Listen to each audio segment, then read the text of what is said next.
Hello everyone. Today we're going to look at different techniques that we can create with our ideas. So ideas taken from our mood board and the inspiration that we've got from particular artist styles. So I thought a good place to start then today would be the last slide on the last PowerPoint then. So we'll look at this first.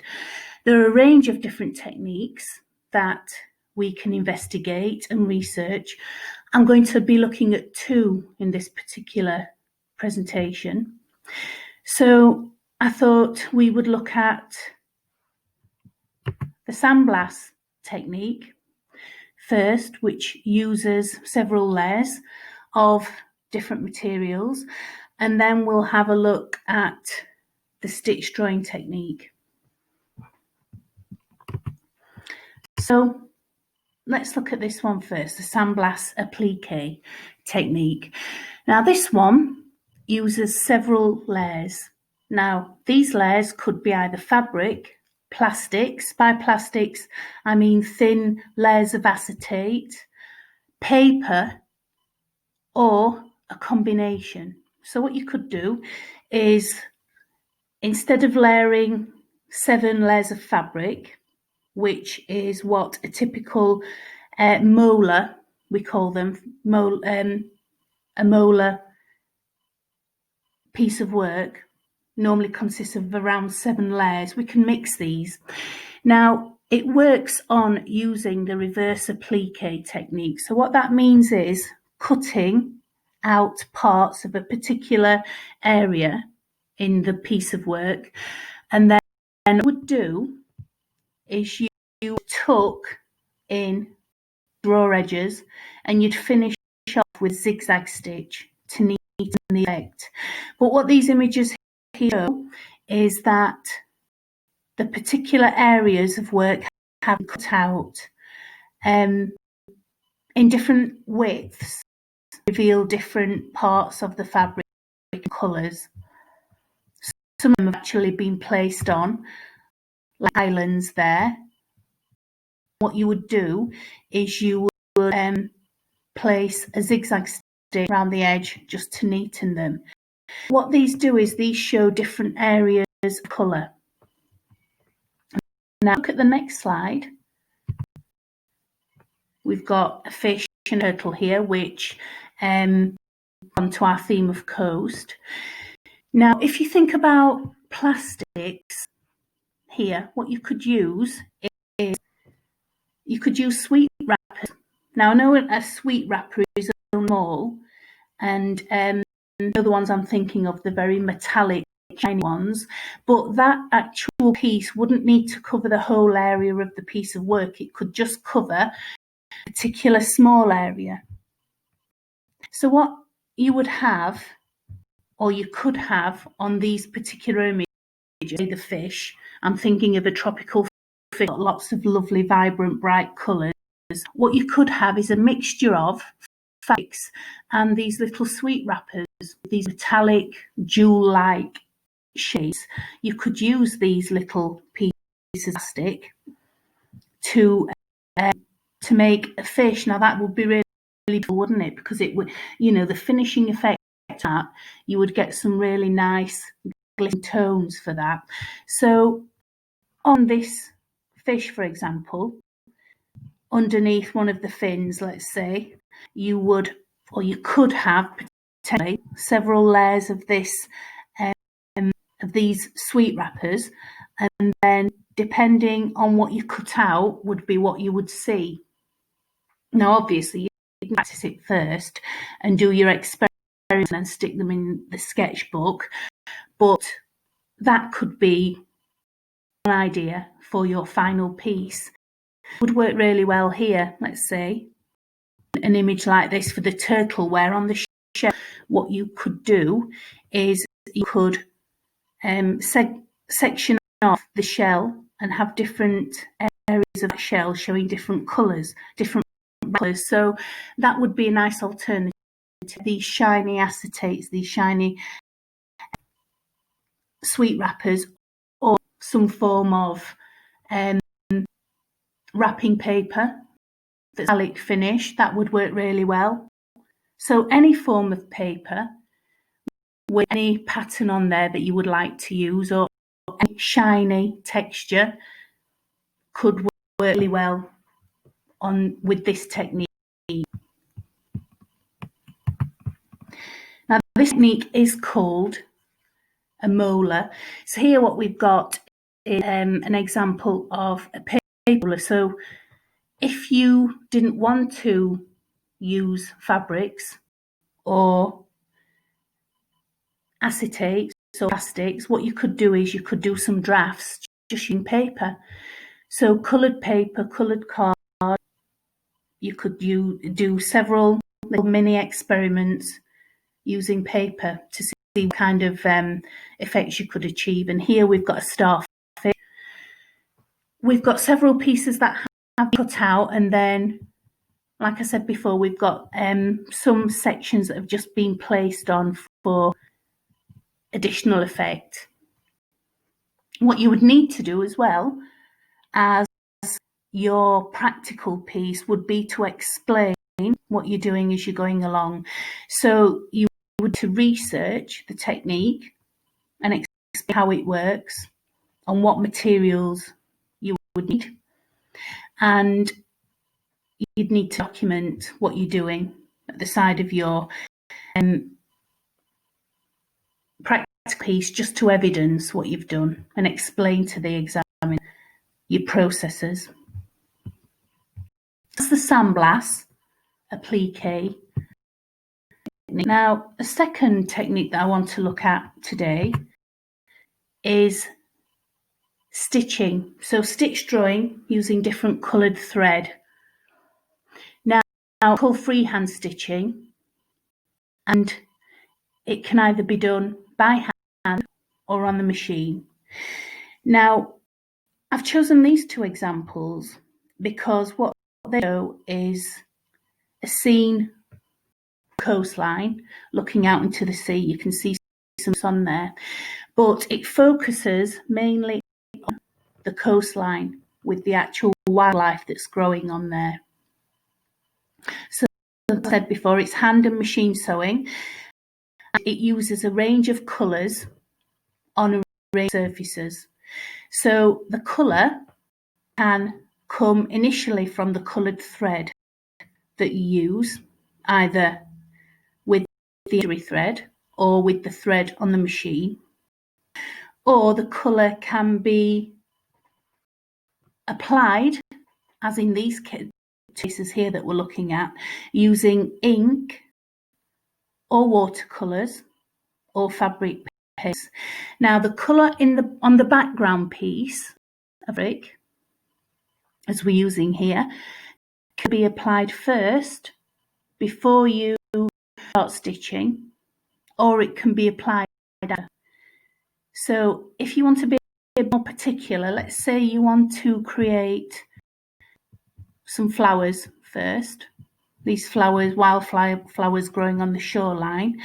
If you wanted to create them and then go in and enhance those with ink, then you might want to work that after. Or if you just to apply a colour wash first with watercolour or with watered down ink, then you could just that first. Or you could sponge some different colours on, wait for them to dry, and then apply your stitching on after. Now the stitching here, you can see can be quite random. So a flower or some wild shrubs doesn't need particular, so you can actually just create that freehand just as you're going. You wouldn't need a guide. You might need a visual guide at the side of you, but you wouldn't need a particular guide really to actually follow, actually attached, because what I'm going to talk about next is something more specific that would be attached to the fabric that you would to follow particularly, achieve a more precise finish. But here it can be quite random. So, you know, you could just go on the machine and could create an image of a flower or book, let's say, that's just at the side of you while you're stitching. So I think that's a nice technique. You wouldn't need too much texture in the background for this. You could just work on one flat piece of fabric. As I say, the interest in the background would come from the actual application of colour.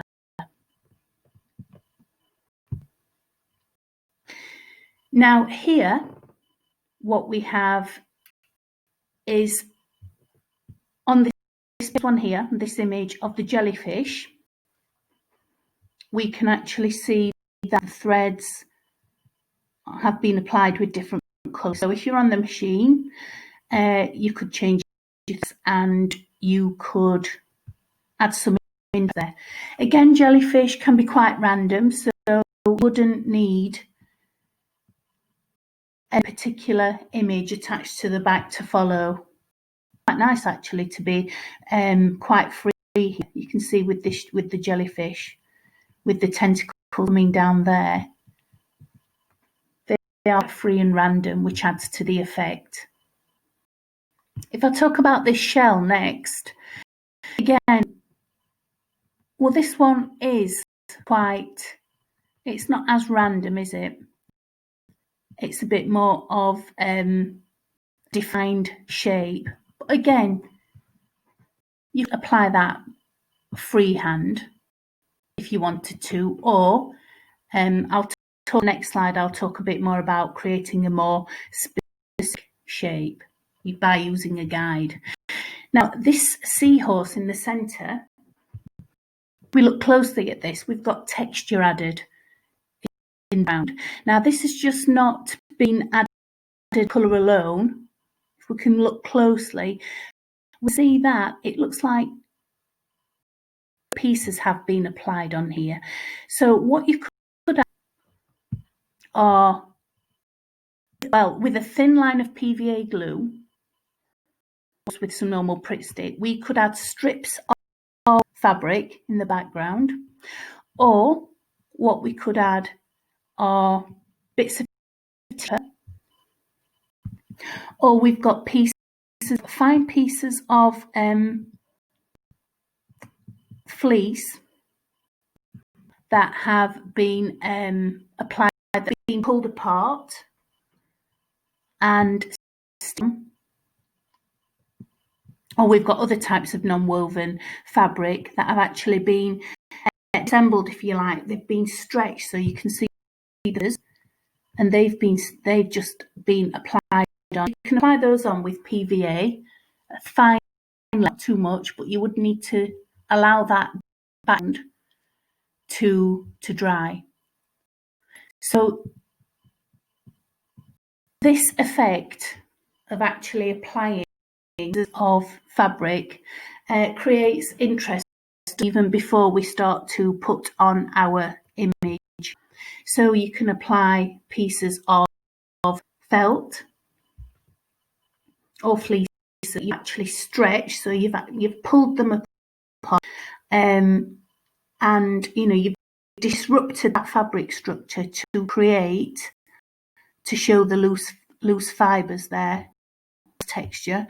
Again, you could add some tissue paper, anything really that gives you that effect there, creates a bit of transparency that different layers of colour through.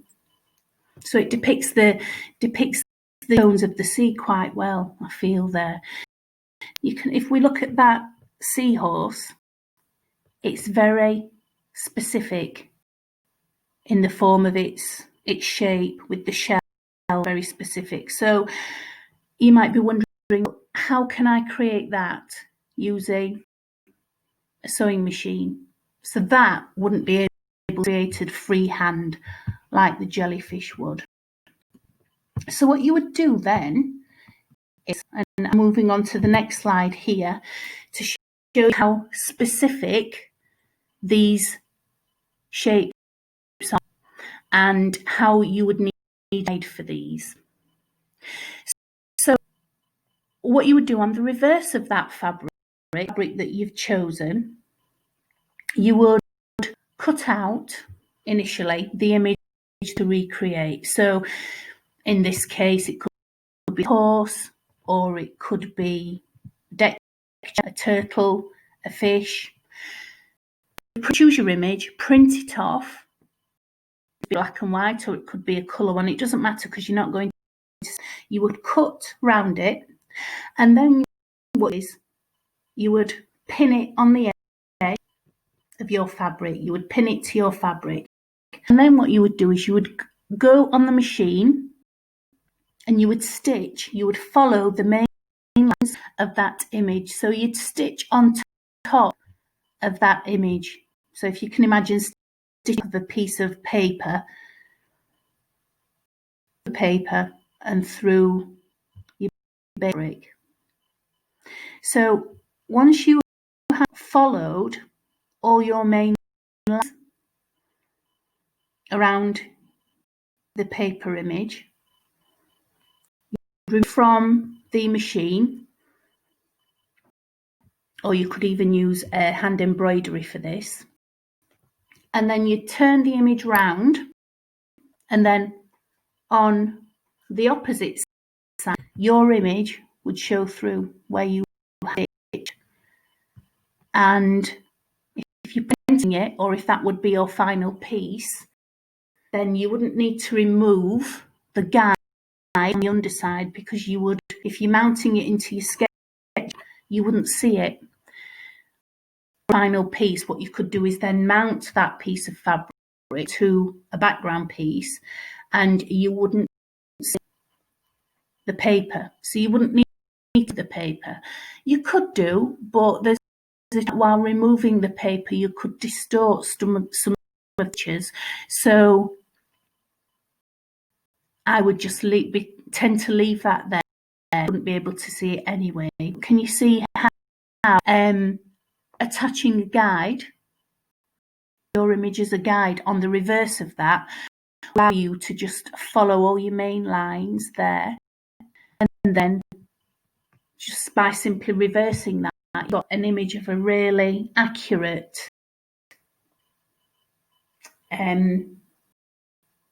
object or animal or creature, horse, turtle, fish, whatever it might be. So it's a really nice effect, this. You can achieve lots of different effects. Use threads. This fish, for example, I know it's only been created with one thread, coloured thread, but you could use several there. Also, one of the artists that we have looked at, Harriet Popham, tends to leave her thread quite loose, which you can do. That's another effect. Or you could go back into that and cut and neaten that image up. But one effect would be to leave the threads loose. It just adds to the overall impression that's been achieved. You can also use maps as a layering technique to add some interest there. So we can see that there's a coast destination here that's been added on just to add interest. Around here, you can see that this person's done some block printing, and then has enhanced the underwater scene with some fish there using hand embroidery. So lots of different effects can be by this, and I think it creates real impact using a drawing tool. I hope you found these two techniques useful, and we'll look into more techniques on the next PowerPoint. Thank you.